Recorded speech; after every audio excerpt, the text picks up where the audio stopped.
And good afternoon, everyone. It is Thursday, September 1st. So it's right past 1 month when the worst of the devastating floods hit in Eastern Kentucky. I think that was July 26th through July 30th. And we have a really important update to share today. A great report. We have some very special guests, starting with our collaborators, our lead collaborators or partners in Perry County and really for all of Eastern Kentucky. So we have Reverend Brian Bridges, also known as Brother Brian Bridges, the triple B of the First Church of God of Chavis, Kentucky. So Brian, would you wave a hand there? I'm going to say hello. Hi, everybody, and thanks for allowing us to be a part of this today. It's our joy to be here. It's a joy to have you. And we have Dr. Cassie Marshall. Dr. Cassie, how about a hello from you? Hello, thank you so very much for allowing me to join in today. And again, just thank you for all the wonderful work that you do. And we're so excited that we can be a small part of that and that God brought us all together. So thank you. Well, and Dr. Cassie, I'm reminded at this moment that you conducted such an excellent interview with NPR here and now on Monday. We were so proud of you. Let's have applause. This is Zoom applause for Cassie. She just knocked it out of the park. It was amazing. And thank you. I pretty nervous, believe it or not, but I'm very thankful for the opportunity that we have, that we can share our story and just keep that story alive so that we're not forgotten, and great organizations like you guys can come in and help us rebuild and restore. So thank you for that opportunity. It was a major opportunity. I wish Rebecca were here. She's on vacation. She's our development officer, and she managed to make that happen. That was a huge coup for us because there's a big audience out there, and we're seeing the results. So we're super excited about that. Let's see, today we also have Vicki Wenz with the Diocese, there you are, with the Diocese of Lexington at St. Patrick's Church in Mount Sterling, and Vicki was very instrumental. I'm going to come back to that amazing story, but Vicki was super instrumental in pulling all this together. And we have a number of collaborators here from Sawyer Products. We have Daryl. And let me say, Vicki, did you wave? You want to wave? And then there you are. Okay. And then we have Daryl Larson. We have Patrick Hurst and Leah Springer, all representing Sawyer here. Daryl called me with some great news just a while ago that they're giving special pricing and they're going to donate 200 faucet filters outright. And so that is just really amazing. They matched our first 500 for Eastern Kentucky. And at present, we have funding with our current budget, and this will stretch it. But at present, we're counting funding for about 2,200, I think. Debbie, if you could look that up and kind of give me that number later, that would be fantastic. So our level 1 goal, which means this first immediate response, is for 2,500. And we're closing in on that, obviously. And you're going to see the map and where we are currently, and we are planning for the future, because this entire endeavor has really uncovered or brought to light the great needs that are pre-existed, the water needs that pre-existed this disaster. And it's helped people there understand that this is a tool that can serve them day in and day out as they face those kind of endemic water needs, that we are not seeing much sign of general resolution for that in the near future. So anyway, so we're really proud to be offering the Sawyer 0.1 filter, our favorite filter. I tell people every day, this is the most important product on the planet. I truly do. And so we're just excited to have you guys there. And know that this has been the learning moment in Appalachia and Eastern Kentucky where people really start embracing this filter and understanding what it will do for them. So it's just a great point. Let's see if there's anybody else here. Ann Pfeiffer. Ann, if you want to raise your hand. Ann is our board chair as well. And then we have some staff members, Sister Judy. Oops, I see another board member, Joe Robinson. I'm gonna wave Joe. Give us a wave. There we go. And Debbie Robson. And our ever faithful Lion David Moose is here as an advocate. And then Patricia is our Chief Financial Officer. I think I've got everybody who's present for the community today. As we said, this is being recorded so that it can be widely shared. That's always our goal with these WaterSide chats, is that it's not just for the few. Oh, and Michelle Lotakis, right? Yeah, who is here with us from over in Arizona. Is that right? Yeah, so it's a bit earlier there. Thanks for joining us, Michelle. Did I miss anyone? Okay. Lorraine, I'd like to say that there's no way that I, as the chair of the board and representing them, how excited we are to be a part of this program, and just so grateful for the connections that we've been able to make. And advocating for this is very easy. We have a good product, we have a great need, and it's just a matter of making it happen. People are very responsive when we speak up for it. So we're really just beyond excited to be a part of this. Fantastic. Thank you. Thank you very much. Okay, we always pray every day with the gospel of the day, and then we follow that up with a spontaneous prayer from the heart. And Brother Brian Bridges, I'm going to ask you if you'll lead the prayer after I read the gospel, okay? Okay. So today's gospel reading is from the Gospel of Luke, Luke 5, 1-11. While the crowd was pressing in on Jesus and listening to the word of God, he was standing by the lake of Gennesaret. He saw 2 boats there alongside the lake. The fishermen had disembarked and were washing their nets. Getting into one of the boats, the one belonging to Simon, he asked him to put out a short distance from the shore. Then he sat down and taught the crowds from the boat. After he had finished speaking, he said to Simon, "Put out into deep water and lower your nets for a catch." Simon said in reply, "Master, we have worked hard all night and have caught nothing, but at your command, I will lower the nets." When they had done this, they caught a great number of fish and their nets were tearing. They signaled to their partners in the other boat to come to help them. They came and filled both boats so that the boats were in danger of sinking. When Simon Peter saw this, he fell at the knees of Jesus and said, "Depart from me, Lord, for I am a sinful man." For astonishment at the catch of fish they had made seized him and all those with him, and likewise James and John, the sons of Zebedee, who were partners of Simon. Jesus said to Simon, "Do not be afraid. From now on, you will be catching men and women." When they brought their boats to the shore, they left everything and followed him. The gospel of the Lord. Praise to you, Lord Jesus Christ.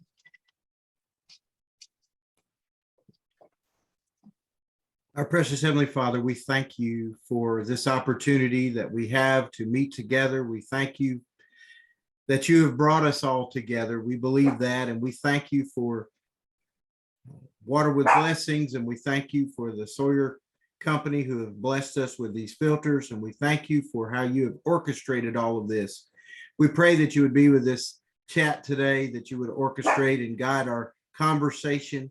And Lord, we thank you for all the work that you're doing, and may this chat be fruitful and provide what it needs to so that we can provide more filters for our community. We thank you for each one that's here, for each one that has an influence to get the message out. And we thank you for your Savior, your Son, Jesus Christ. And we thank you, we praise you for all you do in Jesus' name. Amen. Amen. Amen. Thank you. Your word orchestrate, that God orchestrated all this. I wanted to start today with the story of how we ended up with Brian and Kathy. So, and Vicky's a part of this story. And I was hoping Jeremiah would be on for this very reason, because Jeremiah Littleton is the other part of this story. So when we started seeing the incredibly sad news about Eastern Kentucky, our work always comes down to partnerships and relationships. And Vicky and her crew with the Laudato Si Commission have been talking for some time, and we've been, collaborating, thinking about how to get something started over in Eastern Kentucky. And Vicky called me and said, I'm going to be going down that way. And I don't know if I said it quite this way, but it was, let's look for partners. And she took some filters, she had some filters, and she came over and picked them up here actually, and took them down and distributed them around. And she called me back and told me about it and said, this, I had one more and I had it already promised for somebody else. Am I right, Vicki? Tell me about how you met Brian. Why don't you tell us?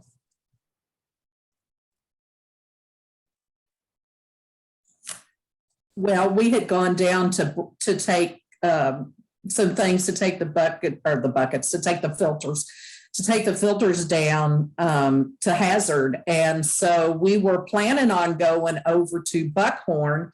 And when we got to Buckhorn, one of the people that works with Brian was there, and she said, we don't have anything. So we unloaded our trailer truck and we picked up a bunch of stuff, water and a whole bunch of stuff. And we took it back to Chavi's, which I couldn't figure out how to say, but Brian, I think I finally learned. Anyway, so we stopped and took those. And as part of that, I told him about Water with Blessings and said, this would be a great place I'll try and go get some filters and bring them back. And so we said hello, goodbye, and went on. And in the meantime, Dr. Cassie, I guess you pick up that story. Well, I'm going to first interject and say that was, yes. And you called me back and reported it, and I put Reverend Brian Bridges in my spreadsheet. Okay. Abby's First Church of God. Okay. Mm-hmm. And then a mutual friend with Dr. Cassie, as it turned out, Jeremiah Thistleton called me. He said, I just want to pick up one and go over there. I know this would be helpful. I'm going to go over there and talk to people. So Kathy, how about you tell us what happened then? Yes, so Jeremiah and I grew up in school together, and elementary school, high school, and he and his wife Cindy, my husband and I did our training in Louisville. And so the fact that Cindy and Jeremiah are in Louisville, we really don't see one another, but we keep in touch on Facebook. And Jeremiah, of course, being a civil engineer, works in Eastern Kentucky anyway, but he was here, of course, surveying the damage, particularly bridges, helping repair those. So he checked on myself and family. And then a few days later, he sent me a picture of this 5-gallon bucket with this crochet thing on the end of it. And he said, you need to call them. And I was like, Jeremiah, I don't think this is for me. Like, I don't know about our water infrastructure. Is it really as bad? They're not releasing much information. They're saying it may be spring. We can't really get a direct answer. And he said, well, I don't know, but everywhere I look in all the bridges, pipes are destroyed everywhere. And I was a nervous wreck. I felt very inadequate to speak on behalf of our region as far as water concerns go and the infrastructure. So I actually called Triple B, as we call him, and his wife that morning and said, I need you to help me pray. I don't think I'm not the spokesperson. Like, I just want to work. and I'm supposed to call someone and I'm really nervous. And he said, well, there was someone here and they mentioned, I wonder if it might be the same people. Or actually, I don't think he said, they said they showed me some filters. And I said, oh, okay, well, I've never even heard of these. And he said, well, I didn't actually see one. So I'm not sure exactly the group or what it is. They're going to bring some back. So later that day, Jeremiah did a 3-way call. And that's how the connection was made. And when Sister Lorraine said, now I believe there's been someone in the area, showing some people these filters. And I mentioned that Vicki had talked with our pastor. And when I said Brian Bridges, she said, I have his name written down. And did you go to his church? And I said, yes. So I remember Sister Lorraine's words there, and it just calmed my spirit. She said, so Cassie, out of thousands of churches affected, God has orchestrated and placed 4 people together, 2 of which go to the same church in the center of one of the hardest hit areas from the flood. God did this. And I just stand back and continue to be amazed at how God is doing this. Yes, that's exactly, sometimes you got to pause and say, okay, God, you have laid this out. I am connecting dots. Okay, dot to dot. This is where we should be. These are our partners. So from that point, we just went on, and things have developed, have evolved pretty quickly. So I think the next thing that might be helpful to move into would be to share some, I think the next thing I'll share is these slides, okay, with a few steps and maps. We all love maps here. So let me get to that. And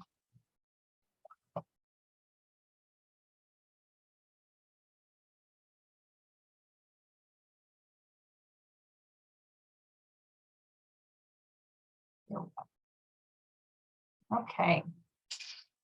So we've developed, a little bit of logo work and everything as we go, but here we are. So this is a close-up of our GIS map for Kentucky. And you see over here in this circle, this is condensed points. Those represent 544 households to date. 544, largely by Brian and Cassie. I'm going to zoom in on this for a minute, but you see where this is relative to Kentucky. And I decided to use this base map because I think it's instructive for people to see where this is relative to interstates. Like not very relative to interstates, very far off of interstates. Takes us about 45 minutes to get from Louisville over here, over to Frankfurt, over to Lexington, and another couple hours to get down here. We're close at that. It's a beautiful area, beautiful drive and all that, but you can see just how remote that is. And I think that just plays a part of it. So between August 9th and today, we have 544 households that are registered in our system. And those have been all spread out here in this area. All the way up here from Martin, which is up where Dr. Cassie lives, all the way down over here to Buckhorn, Saul, here's Chavies, and relative to Hazard, Hindman, these are areas that were hard hit as well. So I just want to ask Dr. Cassie and Brian, Reverend Brian, if you want to, when you look at that map, what comes to mind? All the way down over here to McRoberts and Neon as well. People always asking me about Neon. Are there any of those that really stand out to you for some reason? Well, I can always speak. So I have just been amazed at how people are so receptive to this. and truly they're asking, well, how can I get these to this neighborhood or that community? And particularly when we went into Letcher County, which is the Neon and McRoberts, one thing that really, really stands out to me, and I think can help just really show what the people of Eastern Kentucky are like. So we know people. I work in Floyd County. I live in Perry County. My husband works in Knott County, and we go to church in Perry County. So we have a really good connection there. But as far as Letcher County, I was having a really difficult time making the correct connections.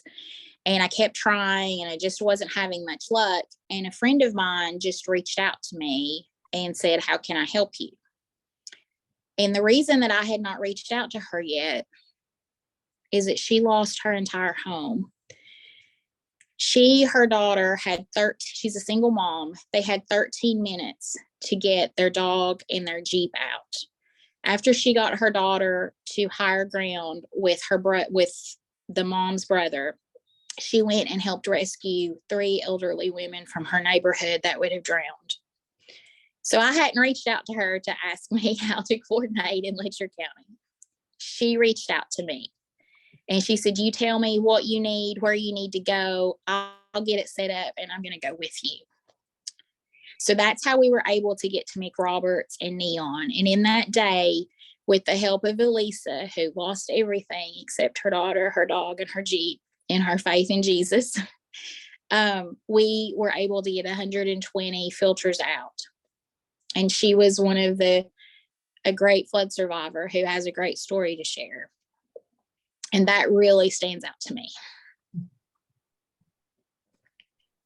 When I look at the map, one of the stories, and there's so many, in fact, each little dot, I'm thinking I've connected with a person, but my wife and I had the opportunity, we've been doing classes at the church, and last week, somebody came to get a filter, and they stayed and ate a meal with us, and they told us, they said, we live in the Saul community.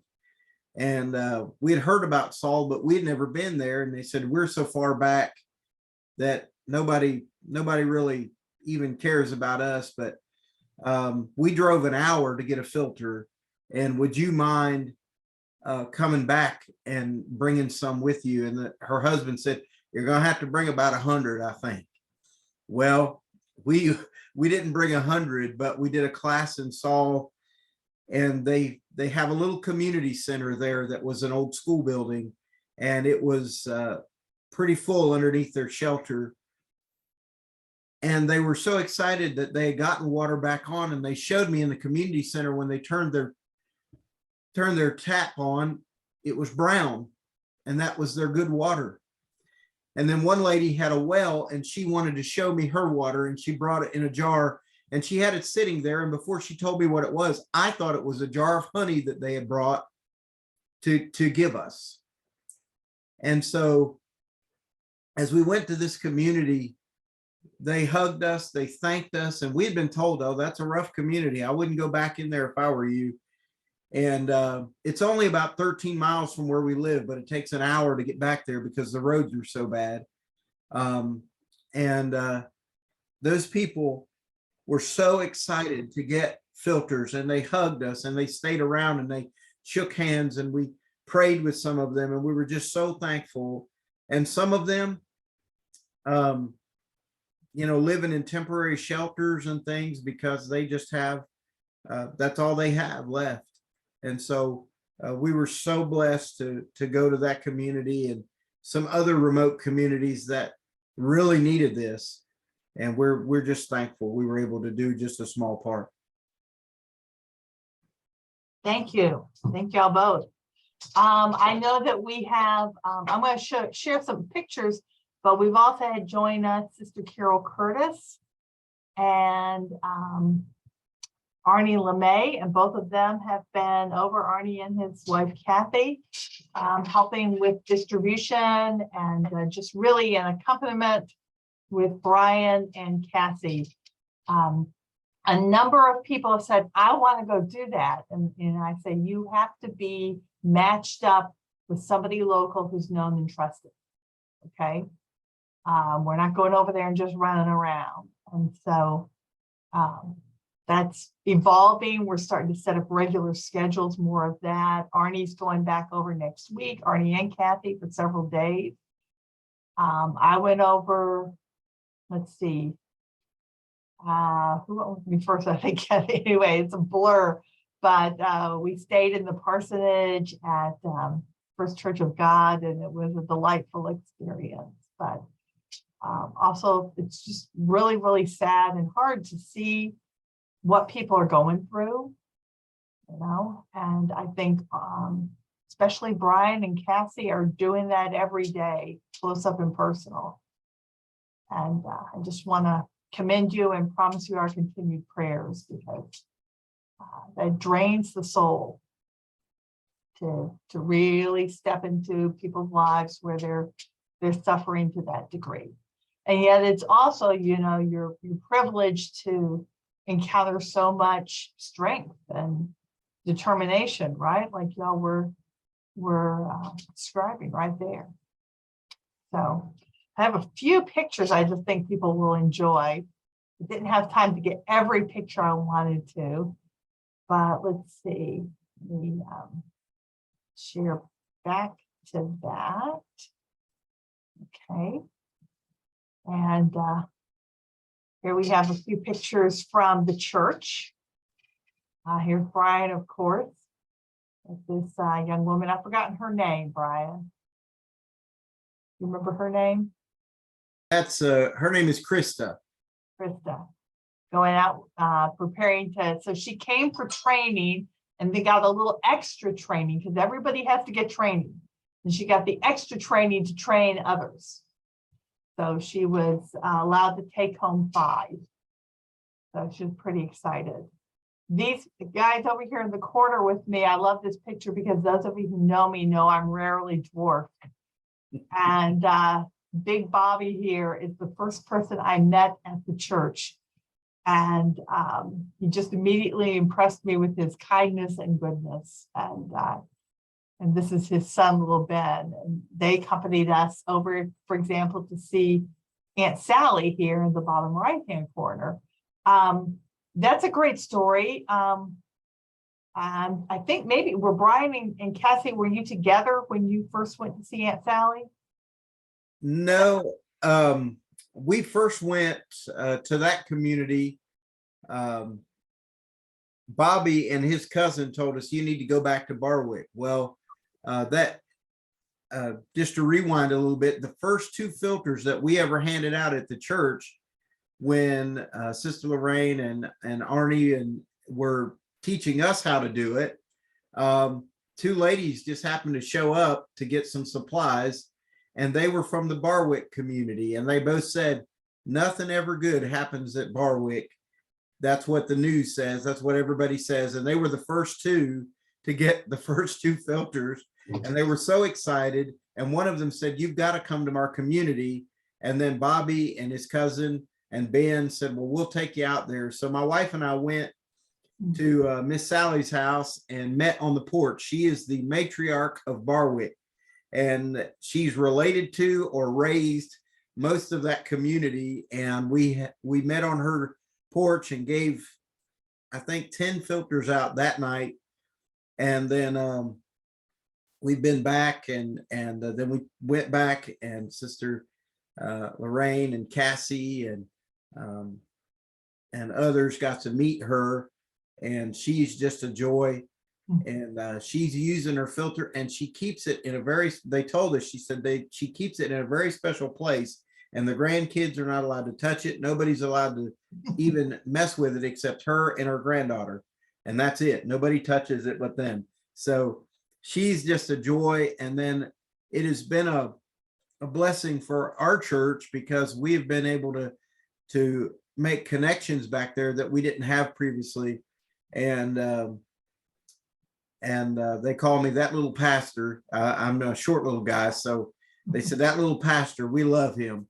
And it's opened doors for us in ways that we never dreamed, but also they're making connections, and it was because of some of them that we were able to go to other remote areas and hand out filters. Or they're always promoting the class. We have a standing class on Thursday night at the church, and they're always bringing people down. And so it's just been a wonderful thing. And Bobby and little Ben, they have just been my right arms as far as this goes. And people thought, well, they went to your church. No, they didn't. They just showed up and started helping. And they go to another church, but they told me the other day, they said, well, we're going to come to yours too, because their church has services at different times than ours does. So, but they have just been a blessing, and God has sent us so many different people to do this. So it's been awesome. That's great. They're kind of acting as your bodyguards, aren't they? Nobody Oh, messes yeah. or takes advantage. Yes, that's Stick true. around. And their cousin is also about their size. He's a little shorter and just about as wide as he says. And they have become my bodyguards, and they will say nobody messes with Triple B. So that's been kind of funny too. And for those who don't know me, I am right at 6 feet high. Okay. So they're, I don't know, 6'10". So Every bit of it. Yeah. when I first walked up, got in my car, and here came Bobby and looming above me, and I looked up and like, let's be friends. I think we need to be friends. I believe I want to make friends with you. And I'm also remembering that beautiful evening we had on Aunt Sally's porch, and that she sang to us. That was such a beautiful moment. Sang a little hymn to us. Let's see, we've got, oops, right there, a few more from the church, a few more scenes from the church. And again, let's go back to Triple B. Tell us about this money here. And I don't see a picture of the guys because they didn't take, we didn't get any pictures of them, but there were a guy and his neighbor, and then that gentleman's wife, and they came together. They live in the same community, and I know that they don't have much at all. And we got to meet them, and they were so excited about the filters. They were a little skeptical, but once we showed them how it worked, the one guy was, when I offered anybody to taste it, he said, I'll do it. And then when I gave him a drink, he wanted another one. He said, that's better than anything that's ever come out of my well. And they have well water, but it's been pretty much contaminated. So they were so thankful that at the end, the one guy came up and he said, I want to shake your hand, preacher. And when he did, he put $50 in it. And I didn't know that until we got done. And then his buddy came up and shook my hand and said, thank you, preacher. You all get more buckets with that, help more people. And those men don't have anything, but they saw the need and they wanted to help. Here's a little, we call them preacher bows to tie up a story, but we ran into one of them at McDonald's on Sunday when we were eating lunch, and I saw him and greeted him, and he said, I just got to tell you, my neighbor and I, we are using that bucket all the time, and it has been such a blessing. And if you ever need anything from us, you just holler, we'll come help you. So just a wonderful story. And I was moved by that. Because I know those guys probably didn't really have that to give, and they wanted to do it. So that was such a blessing. Yeah, I love that story. Thank you. Thank you. I want to point out, I drove up on this side, back side of the church. All these were filled. And by the time I got out of the car, people were taken off. So, but this is a typical scene out there, right? You're putting out a circle of chairs and filling them up and conducting a training. And usually we have to put out more chairs. So. Wow. So that's nice. That's between your old church and your new church, isn't it? That's a good spot to conduct all this. Let's see. Now, this is Upper River Caney. Cassie, you want to tell us a little bit about this? She there?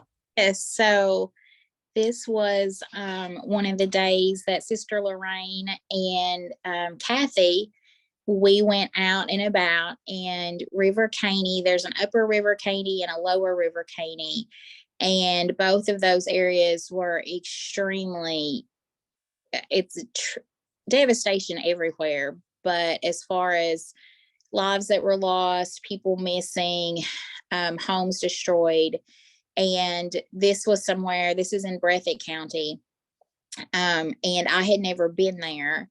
And so we had a couple of people had reached out on Facebook, and I had tried to make contact with them, and they gave me an address to where their father-in-law was staying. And unfortunately, we were never able to find him, but we found several other families. And this family in particular had their patio with some supplies, and they just welcomed us in. They called for their neighbors, they called for their family, they shared their stories with us. And I think we probably got maybe 10 or 12 to that community on that day.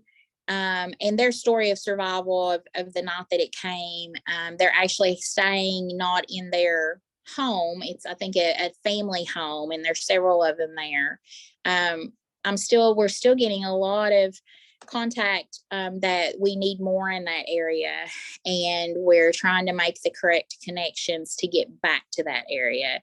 Lower Caney, essentially nobody's living there at this time, very, very few because of the devastation. And at this Upper River Caney, we did find a small tent community, and Kathy and I we're fairly certain that someone was living in a cave there as well. There was no one present while we were there, but we could see items that they had that were outside of the cave. And so this community, it was really a blessing to get in there, and we hope to be able to go back. Thank you. I think this community, when people ask me, is it really that bad? Or how bad is it? And by the way, this is the only picture I've gotten this slideshow of some of the devastation. I think people have seen a lot of the devastation, and we could show a lot more of it. But it's pretty typical that, really more like this pile of debris in front is another whole trailer. Okay, and then the other one back there, it's knocked off its foundation. One of the people here, I don't see him in the picture, he told me that this is a very narrow holler, very narrow strip that a creek runs through. There's part of the creek, and there's a silt pond above it, so that's a mining runoff pond. And when the flood came, he had run back in his trailer because his dogs had run back in.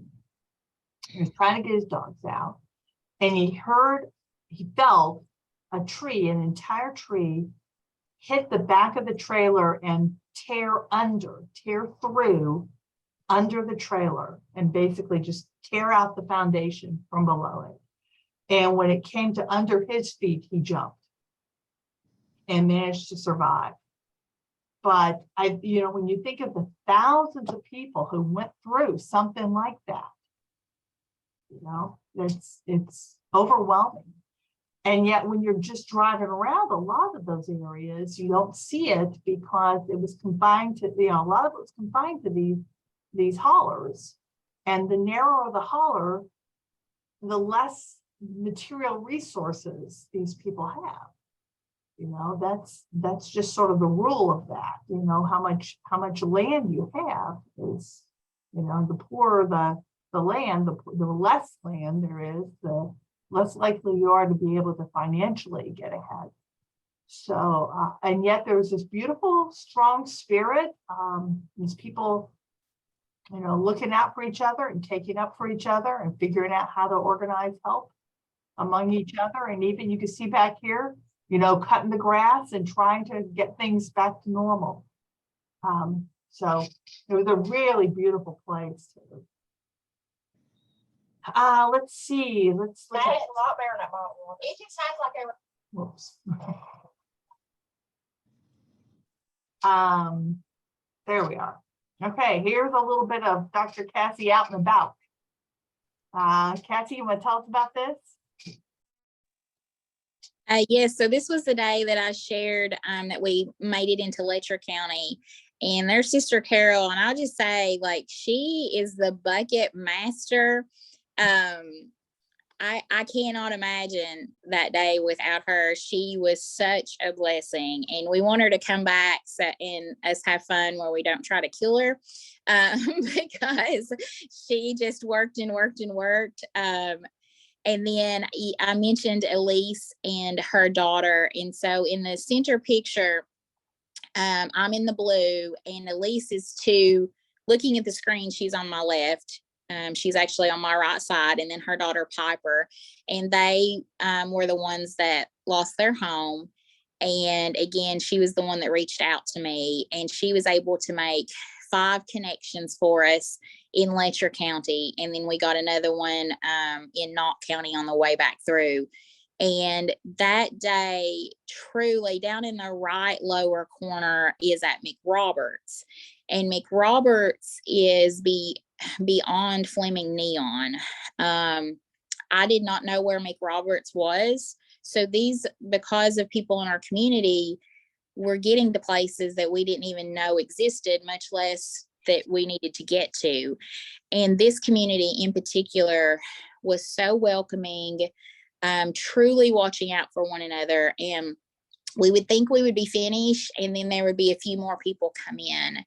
And it was so refreshing because, again, you could tell we got there and we were running behind because we had a good turn. We got to stop at an extra place that we weren't expecting to.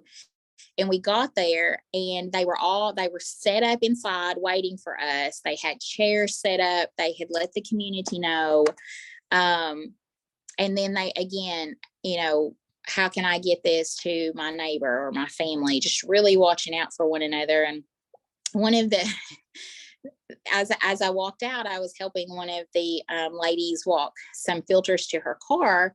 And I looked up and I saw this huge stack of white buckets. And literally, I just stopped whatever we were talking about. And I was like, there's buckets. Look at those buckets. We need those buckets. And the community was so kind. They were like, oh, we have lots more buckets that people have donated to us. We have them back in this building. You can have all of them. You can come back and get more. We want other people to get these. And so that was the day that we were able to get 120 out into those communities. And then I'm going back there tonight after work to go to 2 other places. So Letcher County, there are still areas in Letcher County that do not have running water. So this day was such a blessing, and something that Elise shared with me later. Her daughter, Piper, Elise, I told her, I said, Elise, you're just amazing. You've been through so much and you made connections and then you came and worked. And she said, you know, Cassie, this really helps me helping other people. It just gets my mind off of it. And she said, Piper got to join us at this last stop. And she said, Piper really enjoyed it. She said, I've been trying to find a way, just an outlet for her. And she never likes to talk about the flood, but she really had fun tonight. And hopefully we can help you. And they may be able, they're going to try to join me in Letcher County again tonight to come and help me there. So just shows the resiliency, the big hearts of these communities and how thankful and how much they want to get these into the hands of their friends and neighbors. Great, thank you. Lots of beautiful stories. You want to tell us real quickly about Appalachian Regional Health as well? Yes. So I am employed by ARH. We have 13 hospitals in the Appalachian area. And so this was when Sister Lorraine and Father Pat came in to town. This was at my hospital in Martin, not the hospital I work at in Martin, Our Lady of the Way. And they had a luncheon for us, allowed us to talk, Sister Lorraine talk, and then these are us giving some demonstrations. That is Dr. Eileen Kumont. She and her husband have served as missionaries in Africa, and they've been here now with us for probably at least 10 or 15 years. And she is very interested and an advocate for our community on how we can get more filters here in Floyd County. Beautiful. And we also have plans to do a lot of expansion, a lot of outreach through the ARH system, right? Oh, Cassie? Well, looks like maybe we lost her. One of the stops tonight will be Whitesburg ARH. And then next Thursday, I will be traveling to Mary Breckenridge ARH. That is in Hyden, Kentucky. That is in Leslie County. And then also to Highlands Regional Medical Center, which is in Floyd County. And we will be training them. So after next Thursday, we will have 4 of the ARH hospitals trained and secondary distribution sites. Fantastic. And this is one more for you to talk about. I think this is our last. Okay.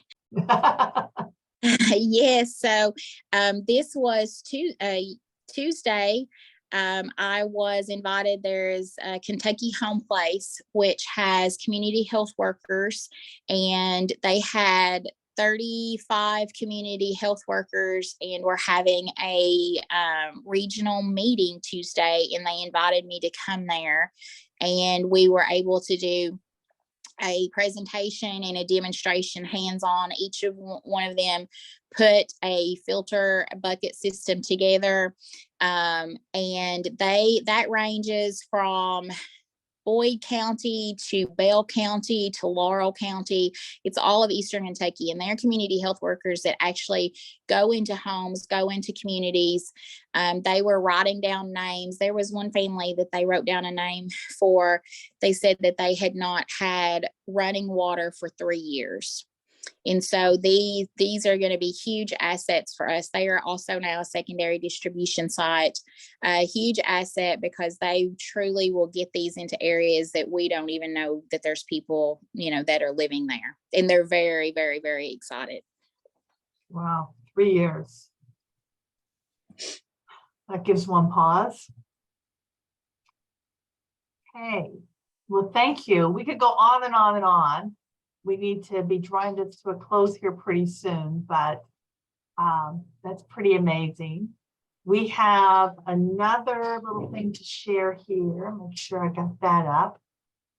Okay, and so Father Pat Delahanty, who's a long-term friend and supporter for God's Thirsty Children and has done a lot of video work for us over the years. He went with me a couple of weeks ago, did a lot of interviews and whatnot, and he's put together this video that I'm going to share. Here it goes. Whoops. All right.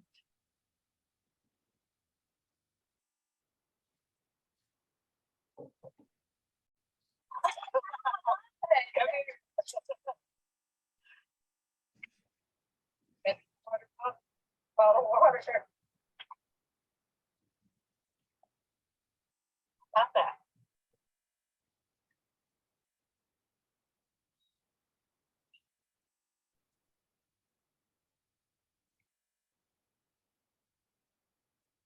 Hello, my name is Pastor Brian Bridges from the Chavies First Church of God, right here in beautiful Chavies, Kentucky. And I've been here for 9 years, and I've been the senior pastor for about 6 years. And it has been a blessing to work with these wonderful people here in the mountains of Eastern Kentucky.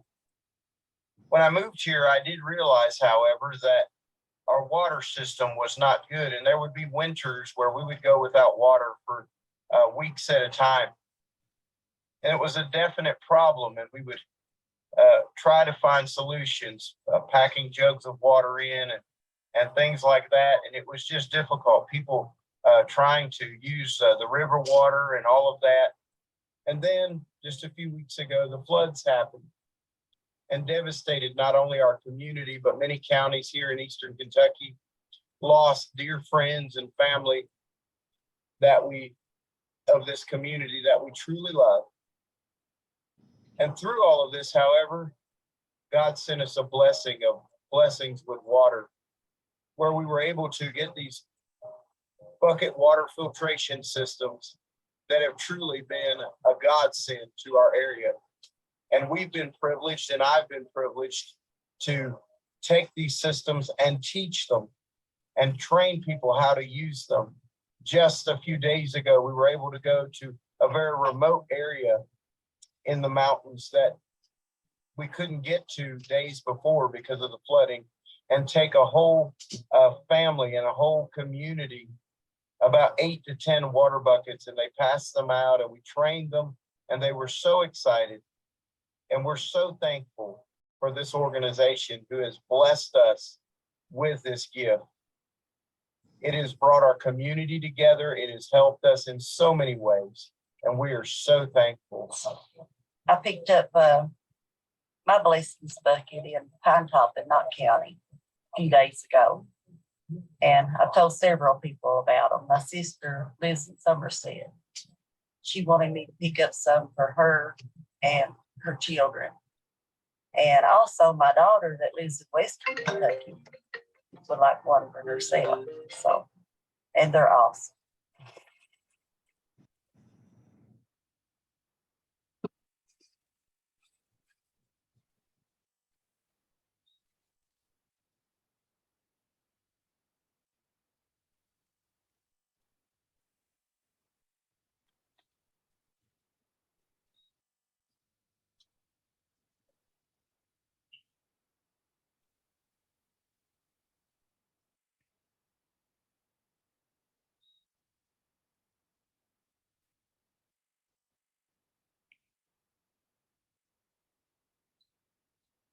So that's our first public airing, or that was the premiere of the public premiere of that video. It's a beautiful job. I was really Filed a hoping. reply to the Justice Whoop, Department's hold on. opposition to a judge appointing a so-called Let's special map. stop that. All righty. Sorry about that, everybody. I was hoping Father Pat would join us today, but he's done a lot of work for us over the years, and he did a beautiful job with that. As you can see, we have a lot of resources developing, which are all about, as I said earlier on, show and tell. We all need to tell the story with props, whatever we have. And if any of you want to access that, we'll send you a link. I'll send you a link to the slideshow, although it's kind of lightweight on content. You know, you have to be prepared to share thoughts along with it. I'm going to add in some more photos as it goes, and we will be updating every so often those map reports as well. A lot of this will be loaded in as well on this coming Sunday's e-news. So that's a great thing to share. We also have, Debbie, could you grab the little business cards? Do you have some of those at hand? She knows where everything is. So if you want to come by or want us to mail you some of these business cards, this is our favorite way to do promotion these days. And on the back, if you show us the other side, we've got a QR code, and people can go there to donate. So if you want to get some of these, and we will mail them to you or have them ready for you to pick up, and then you can share them around or go undercover and leave them by cash registers or something. Okay, I'm not above that. Yes, Ann? I had a question and I put it on the chat. Our basic model, especially in outside of the United States, is when a mother gets trained, she promises to share her clean water with other people. Are these folks sharing their clean water, or are they finding other people to give a bucket to? Both. I think both. I see Brian. Yeah, so they're being encouraged when they get one, they get clean water, then they share that water also. Yes, I'm sorry, Brian, go ahead. they do. In fact, the gentleman I said that I ran into at McDonald's, he was telling us that they have been sharing water with people, and then that what normally happens, or what's been our experience, is they share water and then they say, well, where can I get one of those buckets? I want one too. So it's, as Sister Lorraine said, it's both. Thank you. Well, we're so individualized, you know, in America versus say maybe outside of, you know, in other places that we go to. We all think we have to have our own car and our own everything. So hopefully they will be encouraged also to share their water, because one filter can service, you know, a lot of people. And so it's just so exciting. The exciting thing for me is, so often as I've advocated, I get the question, are we doing anything in our country? There's so many problems in our country, not out in the world. And this is a wonderful response to be able to say to people, yes, we are responding very definitely to folks here in our country. So to me, it's just so exciting and a real great opportunity for us to be advocates for our program. Thanks. Yes, thank you. If I may add to that too, a lot of even when they reach out to us, ask about it, almost immediately so many people say, what does this cost? They think that we're tell them something. And so, you know, when I do a demonstration and when Triple B and things, I usually just read the statement that is included on the survey to everyone and say, you know, these are free, these have been donated, they care about us, they're giving you this power of clean water, and they don't, the only thing they ask in return is, and then I go through that, and it's just to see the look on their faces. It's a beautiful sight to see. And people, I can see like their mouths moving, like, of course, you know, like shaking their head, like, yes. And then I think people do want to share, but I do think one thing with our area that makes it even more challenging is, again, how remote we are. And even when we say communities, individuals are still very spread out, even when you're within one community. I mean, it's just, it's very difficult. And so I do see people sharing and they're doing that. But again, and then the transportation, the roads right now are still so difficult for people. And there's so many people that lost cars. And so people are extremely isolated, especially in some of these more remote areas. But it's beautiful to see how the communities are truly reaching up and taking care of one another. And I would just like to kind of give a little context for all of that. When we're working in other countries, and that's largely in areas where children are endangered to the point of death by dirty water, where children are faced with the possibility of death by dirty water. And so we're trying to expand the impact, multiply as much as possible the impact of one filter. And we don't have funds for every, you know, if we're trying to change the health outcomes of an entire village, if we gave one to everybody, there'd be 3 other villages that we wouldn't get to, as stark as that. And so we're thinking very much in a broad community health impact position when it comes to that kind of situation. Here in the US, I just cannot picture myself saying to my fellow US citizens, you gotta draw names and maybe you'll get one and maybe you don't. and all of that. And it's a lamentable thing in a way that we have to do it in other places, although we've seen there's great outcomes from that. There's, building of community and turning women into heroes for their communities and all of that. But here in the US, we just say, you need one, we're going to find sponsorships. And our cost is so much lower. Right now, we're asking people for $35 for a sponsorship. And with this special pricing this new pricing, lower pricing that Sawyer is going to give us, then we're also able to add more of those 2-gallon pouches. I don't think we have one at hand, unfortunately. Let's see if I have one. But a lot of people, especially the ones who are like out camping or living in cars or whatnot, they need things like these pouches. I think Debbie has gone to get one.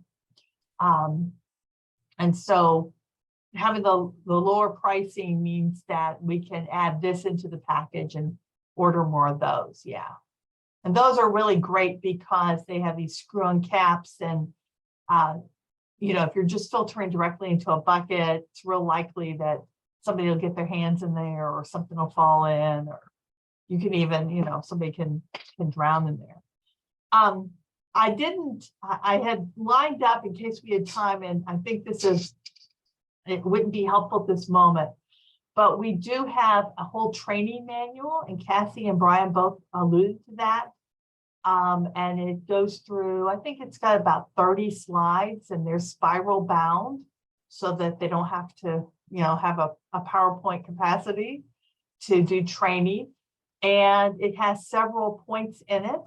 One of those points is, if you can share, that's a great way to say thank you for that blessing. That's, I think, like the 3rd slide in or something. And we always do that here in the US.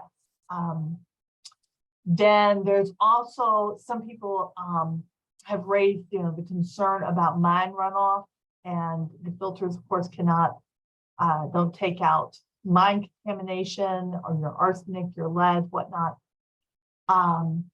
And so we address that in the training. That's part of why we insist you gotta go through every page in the training. And we say, if you think that you have mine runoff contaminating your well or whatever it is you're drawing water from, it'd be great if you could get that tested. That's not likely to happen really in this situation. We want you to collect and use rainwater. And Cassie and I were talking about that this morning. Cassie, you want to speak a little to that? Yes, I had sent Sister Lorraine and posted. I think the news is reporting that most of the water has been restored, and that's not accurate. While some of it is restored, a friend of mine had a picture, and it looks like almost like sugar water or salt water, very, very heavily, just you can't even see through it. And she was like, are we really on a boil water? This is what our water looks like out of my tap. And then as Brother Brian mentioned, someone saying it was brown running out of their tap. And then Senator Southworth had shared that she had talked to some of the officials, and they're getting that from, well, it's 80% of the lines that are still there. We're not counting the lines that are gone completely. So some of those numbers are very skewed. And so Sister Lorraine is, really teaches us to tell people, if you're worried about that, we want to try to work on rainwater. And thankfully, Brother Brian had someone donate some rain barrels to our church. And so we're just trying to get those, and he can speak more of that into the people that truly, truly need those the most. Because I guess that's kind of our next step, so that we can help people be prepared for winter, because it's not unusual for our water to go out. Boil waters be out. Our winters are harsh. We have lines in remote areas, so it's not unusual for us to be without water.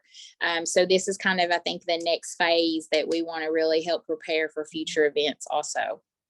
And I think you were the one who told me, or maybe it was Brian, last winter, 45 days with no water in that area.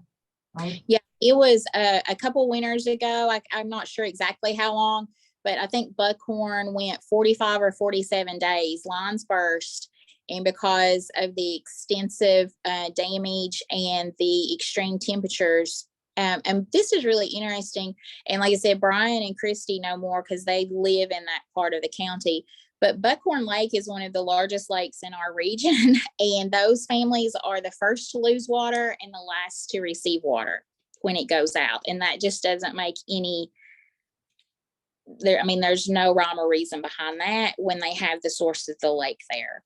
But yes, it's not unusual for our communities to go without water. And even when we do have water, the majority of residents that I'm getting out in communities, they say, oh, well, we have city water, but we don't cook or we don't drink with city water. We buy bottled water. And so economically, this is just a huge blessing for them also, because everyone is struggling right now. And then of course, environmentally as well, our creeks are dirty, so dirty. And just to cut down on the waste, there's just so many ways that you guys are blessing our communities, and we're so thankful for you. Thank you. Thank you. Well, as I said, I think we could go on and on, but I think I'd like to just conclude with, what I believe is the core of the message we're trying to get out along with these filters. And that is that clean water is a basic human right. And that with this tool, with this filter, you have power over your drinking water.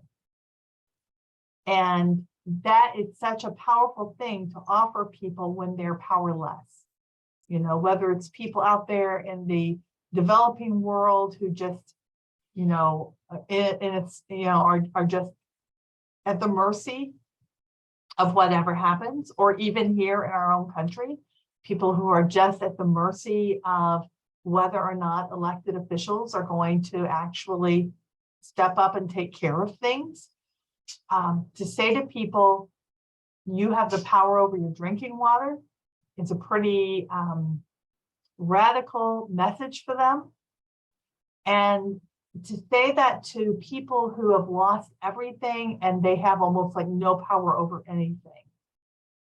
Cassie and I have talked about this a lot because this was really, really hard for her to see.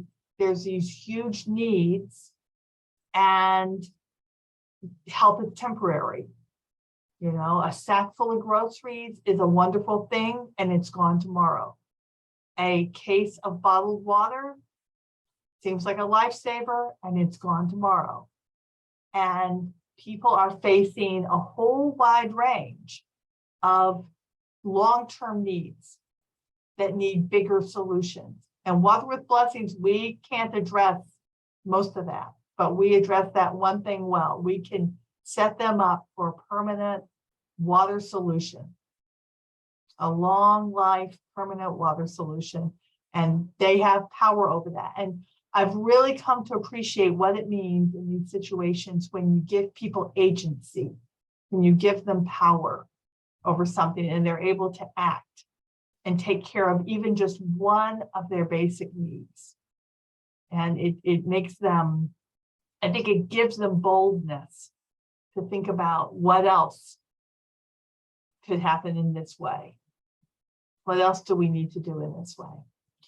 So with that, we're going to draw to a close. Unfortunately, I have a meeting with the Southern Command Disaster Management, and I got to get to that. And I'm hearing from a bucket manufacturer as we speak. They want me to pay for buckets. So we're getting buckets made in the US in California, and we're getting a great price on them, and they're going to ship them over here. So we have lots to do, and we can do it because God is with us and shows us in the way that we build this wonderful network of relationships. It's great web. So thanks to all of you, and God bless. And thank you for participating today. Bye for now. Thank you.